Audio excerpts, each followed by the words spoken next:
It's 400 kilometers from Manila. Ito na tayo sa Sagada. Sagada, sagad na. Ito raw yung tinatawag na etag. Order sana ako ng pinikpekan para kakaiba. Kaya lang ito raw yung niya halo. Ano namang amoy? Ayan. Kung may dala kayong round, gusto nyo magpalipad, makipag-coordinate sa Tourism Department. Tama ma'am? Okay. Tourism Office. Pwede nyo kusapin directly si Ma'am Gloria. Okay. Thank you.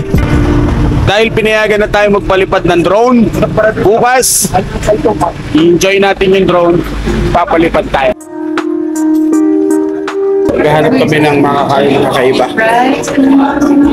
And ayun, bumalik ulit kami. Tapos na nakita namin, tatry naman natin yung pinikpekan. Good morning. Breakfast muna tayo. Coffee. Then 10 o'clock. Punta na tayo ng hanging cabin. And then may cave na sinasabi pupuntahan. And explore natin kung ano yung mga nakalagay sa itinerary na yan. Napunta na kami ng hanging cabin and then sa cave. Waiting na lang kami ng sakyan. Let's go! Tell me what you hate about me. Whatever it is, I'm sorry. Yeah, yeah, yeah. Yeah, yeah. I know I can be dramatic, but everybody said we had it. Yeah, yeah, yeah. Yeah, yeah. I'm coming to terms with a broken heart. I guess that sometimes good things fall apart. Good morning, welcome to Sagada Hanging Cabins. Yan po yung sinauna na paglilibing ng mga taga Sagada dito noon. Kung nakikita nyo, baka nagtataka kayo kung paano nila linagay yan. Baka noon, baka hindi pa nga, baka wala pa nga tali, baka hindi pa apron ng mga taong bumili ng tali. Ang taling ginamit dyan yung mga baging, yung mga white pines. Nakita nyo, yung sirang upuan yun, yung nakita nyo na yan, may upuan yan. Ang gamit nun, pag nasa bayan nilalamayan, naka-fetal position siya. Okay. Nakita nyo mga maliliit na kabaong. Hindi po bata yan, matanda na po yan. Naka-fetal position yan, kinumpis lang yung katawan, binalot ng kumot, tapos nilagay sa kabaong. Yung paglilibing ng mga taga Sagada dito noon ay hindi na pinagsasabay yung bangkay at kabaong. Inuuna nilang linagay ang kabaong. Mano-manong inakitan, binutasan, binagyan ng dalawang bakal, tapos pinatong yung kabaong. So may bakal na? Yung bangkay, oo. Yung bangkay pag nasa bayan, pagdadalhin dito, pinag-aagawan po yun. Binabalot ng kumot. Yung parang putol na kumot yung gamit sa pagbalot sa patay. Tapos pinag-aagawan ng mga tao hanggang sa madala rito. Pinag-aagawan po. Anong reason sir? Kasi pamahiin po kasi kapag nahawakan mo yung bangkay. Yung swerte ng patay. Swerte? Baka matipat sa'yo. Yun po yung pamahiin lang po. Nakasanayan dito? Oo, nakasanayan na po. Oo. Yun yung bago sa amin. Pero nawala na po yung unti-unti kasi mga bago mag World War II pumunta yung mga Kano, sila po nagpatayo sa amin ng church doon sa baba. Inintroduce sa amin yung Kristyanismo, tinuruan kaming magdasal, tinuruan ding maglibing ng mga patay, kaya meron na tayong dyang Sagada Cemetery. So, history, that's history. Yung iba naman yung unang relihiyon kasi na inaano ng mga tao dito sa Aminism, yung sumasamba sa nature. Animism. Okay.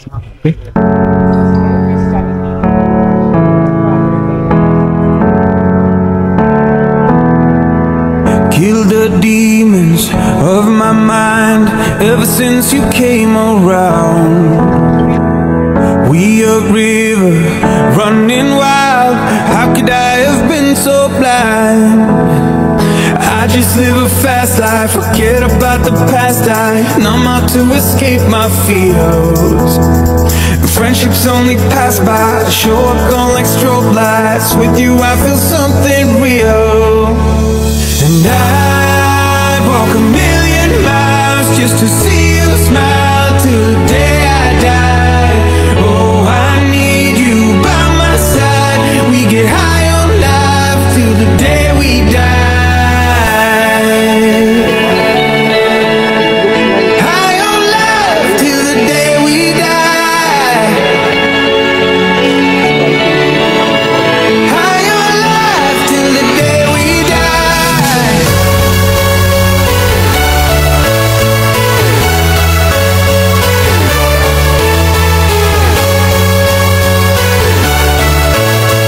High on life till the day we die.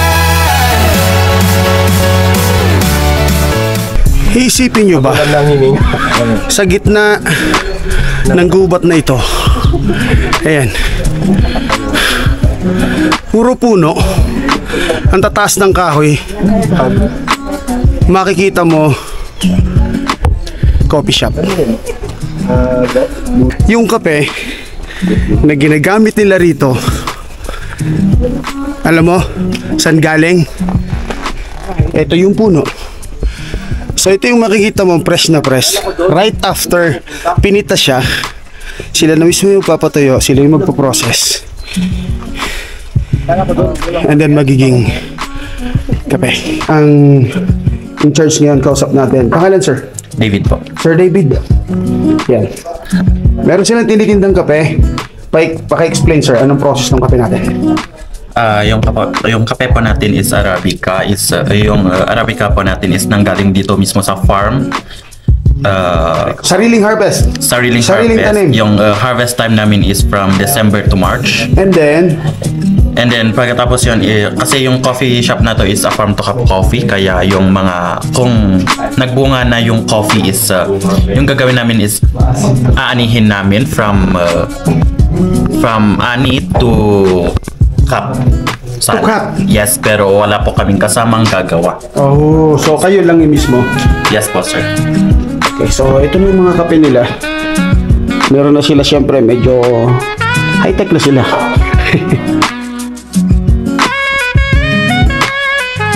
Alam nyo, part ng vlog natin dito. Pakita namin sa inyo paano yung process. Ito yung kape na hinarvest sa labas, na tanim nila, sarili nila. And tutulungan tayong mag-explain ni Sir. So ito po ay isang paglalagyan ng tapay or yung rice wine. Rice wine? Yes po, sir. Dito po nila ini-imbak ng mga abot ng 1 year para kapag may ikakasal, yun yung ilalabas nila for their wine. Special wine? Yes. Wow! Rice wine. Galing. At saka dito naman is yung mga ginagamit nila is kapag mag-aani, yung mga matatanda may tali sana dito para dito nila inilalagay sa likod. Ooh. So habang nag-aani sila, dito nila inilalagay yung Parang buslo. yes po. Galing, diba? At saka dito rin is yung para hindi matapon yung mga inilalagay nila kapag maskip lang yung lagayan. Yan. Ano to? Parang sa makabago ngayon is imbudo. Yes.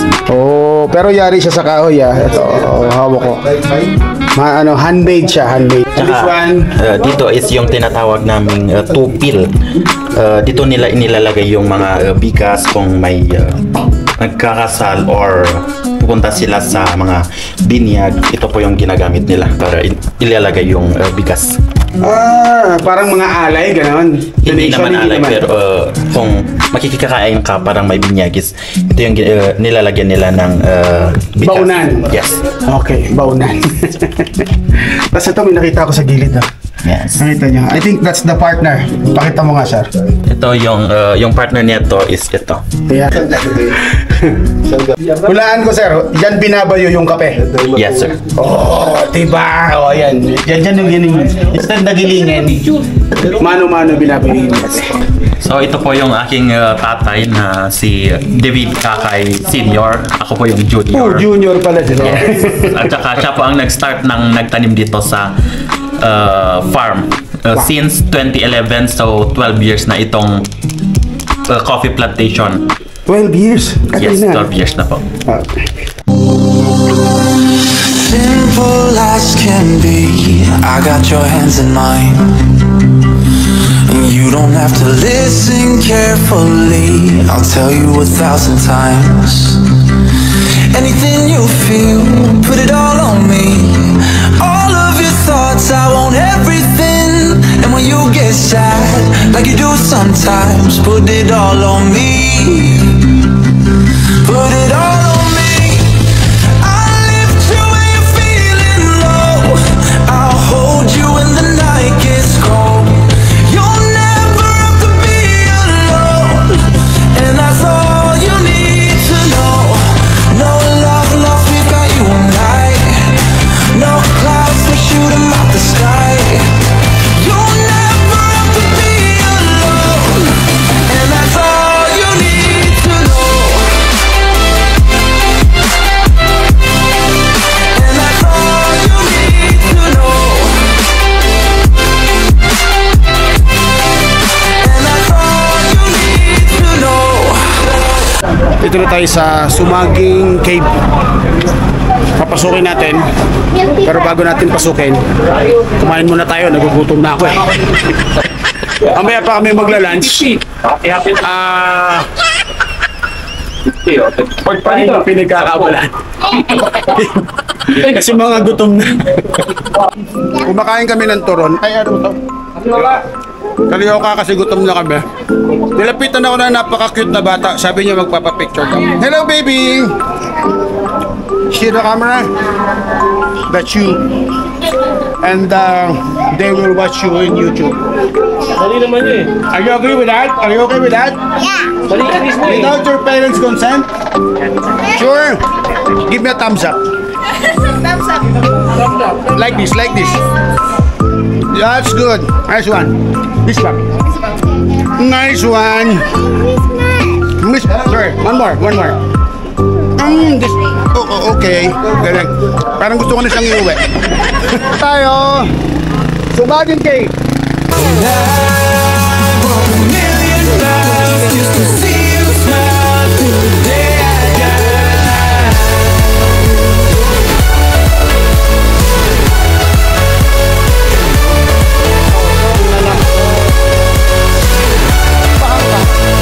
High on life till the day we die. May sinasabi si sir kasi sabi ko, napagod ako, nagbayad na kami, napagod pa ako. Meron siyang explanation. Sir, explain it. Ay, isang parte ng tornyo sa sagada, paguri ng katawan para lumakas. Okay. According to Bible, I will let these people who step the earth I made, then I will let them live longer. Kaya ng sagada pala hard life. The root word sagada Means? sagad. Sagad. Sa mga pasyalan dito, Sagada Weaving. Established 1968. Mostly handmade.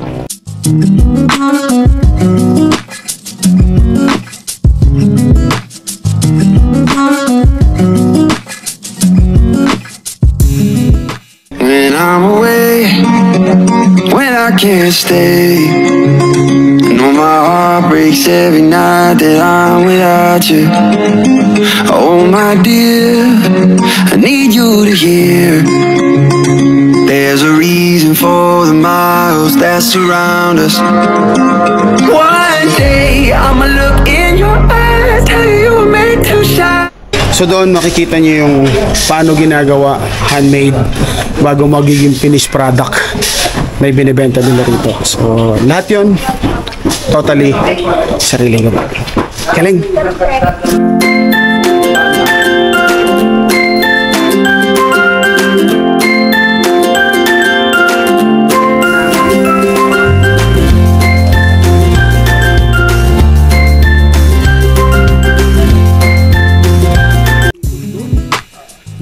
Nandito na kami sa Batad. Viewer deck. Problem na nakasagasa ako ng bato kanina. Tapos tumalon yung susi. Hindi ko napansin kasi patuloy namang umaandar yung motor. And then napansin lang namin ng pagtigil namin dito. Supposed to be sisilip kami.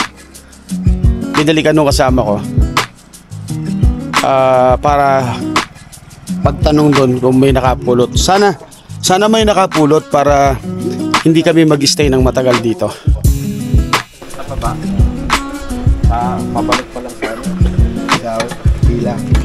Sir Alvin, kadadating lang binalikan yung susi ko, buti nakuha niya. Special shout out, nakuha yung susi.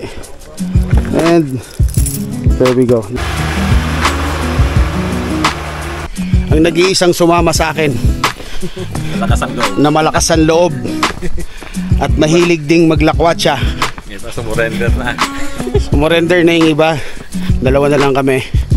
Puntahan natin yan, heritage na yan. Thank you Sir Nilo. Pinasyal niya kami, pinagod niya kami, pero enjoy. From Manila rin and from Valenzuela. Shoutout pala sa mga taga-Sampaloc. Yeah. Hindi na kami ba? Yeah. Ayan, Isabela. Kawayan Isabela. Okay, shout out. Shoutout po sa MP Jean. Yeah. Shout out sa Puting Kumot. Ride safe lagi. Bago tayo umalis, kanina pinuntahan natin yung Banawe. Ngayon, heritage. Siyempre, Filipino ko, kailangan mapuntahan ko yung mga local tourist destination ng Pilipinas. Tangkilikin natin yung sarili natin. So, by heritage, we're back to Manila. We were young, we were far from home, dancing in the streets down in Mexico. We were oceans, worlds apart, till we found each other in that old town bar. Can you feel it? Can you feel it? Say you feel the same way I do. Can you feel it? Can you feel it? Feel it in your blood like I do.